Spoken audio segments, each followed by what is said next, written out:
ഇസ്ലാമാബാദിൽ വിമാനമിറങ്ങിയത് ഇറാന്റെ വമ്പൻ സ്രാവുകൾ. ഇറാനും അമേരിക്കയും തമ്മിലുള്ള കടുത്ത സംഘർഷാവസ്ഥയ്ക്കിടയിൽ ഒരു നിർണായക നയതന്ത്ര നീക്കമായി Iranian parliament speaker Mohammad Bagher Ghalibaf നയിക്കുന്ന ഉയർന്ന തലത്തിലുള്ള പ്രതിനിധി സംഘം 2026 ഏപ്രിൽ 10 പാകിസ്ഥാനിലെ ഇസ്ലാമാബാദ് എത്തിയത് ആഗോള രാഷ്ട്രീയ രംഗത്ത് വലിയ ശ്രദ്ധ നേടിയിരിക്കുകയാണ്.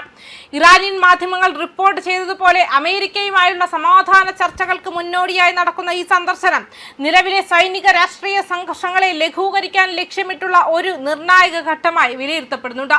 പ്രത്യേകിച്ചും ഇരു രാജ്യങ്ങൾക്കുമിടയിലെ വിശ്വാസക്കുറവും സമീപകാല സംഭവ വികാസങ്ങളും പരിഗണിക്കുമ്പോൾ ഈ നീക്കം സാധാരണ നയതന്ത്ര പ്രവർത്തനങ്ങളെക്കാൾ കൂടുതൽ പ്രാധാന്യമുള്ളതാണെന്നാണ് നിരീക്ഷകർ ചൂണ്ടിക്കാട്ടുന്നത്. ഈ പ്രതിനിധി സംഘത്തിൽ ഉൾപ്പെട്ടിരിക്കുന്ന പ്രമുഖരുടെ പട്ടിക തന്നെ ഈ ചർച്ചകളുടെ ഗൗരവം വ്യക്തമാക്കുന്നതാണ്.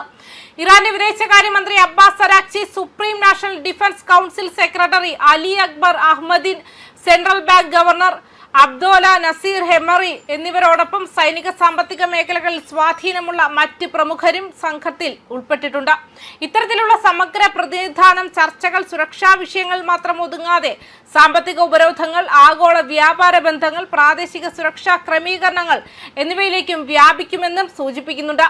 ഇറാനിയൻ മാധ്യമങ്ങൾ സൂചിപ്പിക്കുന്നത് പോലെ ഈ ചർച്ചകൾ സാധാരണ സമാധാന ശ്രമങ്ങൾ മാത്രമല്ല, മറിച്ച് മുൻ വ്യവസ്ഥകൾ എന്ന നിർണായക ഘടകം ഇതിൽ പ്രധാനമാണ്.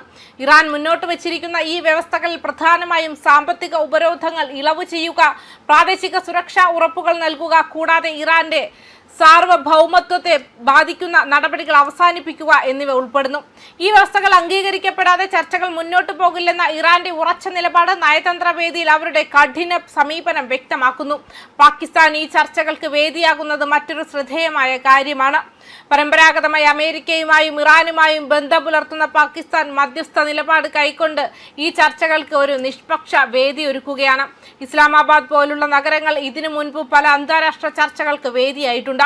ഇതിനൊപ്പം നിലവിലുള്ള വെടിനിർത്തൽ അവസ്ഥ വളരെ ദുർബലമാണെന്നതും ശ്രദ്ധേയമാണ്. ഇരു രാജ്യങ്ങൾക്കുമിടയിൽ വിശ്വാസക്കുറവ് ഇപ്പോഴും ശക്തമായി നിലനിൽക്കുന്നു. മുൻകാല ചർച്ചകളുടെ പരാജയവും പുതിയ സൈനിക നീക്കങ്ങളും ചേർന്ന് ഈ ചർച്ചകളുടെ വിജയസാധ്യതയെ അനിശ്ചിതത്വത്തിലാക്കുന്നുണ്ട്. എന്നിരുന്നാലും ഇത്തരത്തിലുള്ള നേരിട്ടുള്ള നയതന്ത്ര ഇടപെടലുകൾ യുദ്ധസാധ്യത കുറയ്ക്കുന്നതിനും പ്രാദേശിക സ്ഥിരത ഉറപ്പാക്കുന്നതിനും നിർണായകമാകുമെന്ന് വിദഗ്ധർ അഭിപ്രായപ്പെടുന്നുണ്ട്. ഈ ചർച്ചകൾ വിജയകരമാകുമോ എന്നത് ഇപ്പോൾ ലോകം മുഴുവൻ ശ്രദ്ധയോടെ നിരീക്ഷിക്കുന്ന ഒരു വിഷയമാണ്. ഇറാന്റെയും അമേരിക്കയുടെയും ഭാവി ബന്ധങ്ങൾ മാത്രമല്ല, ആഗോള എണ്ണ വിപണിയും മധ്യപൂർവേഷ്യയിലെ രാഷ്ട്രീയ സ്ഥിരതയും ഇതിന്റെ ഫലത്തെ ആശ്രയിച്ചിരിക്കും.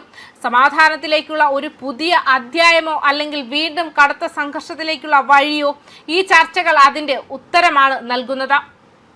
ന്യൂസ് ഡെസ്ക് കർമ്മ ന്യൂസ്.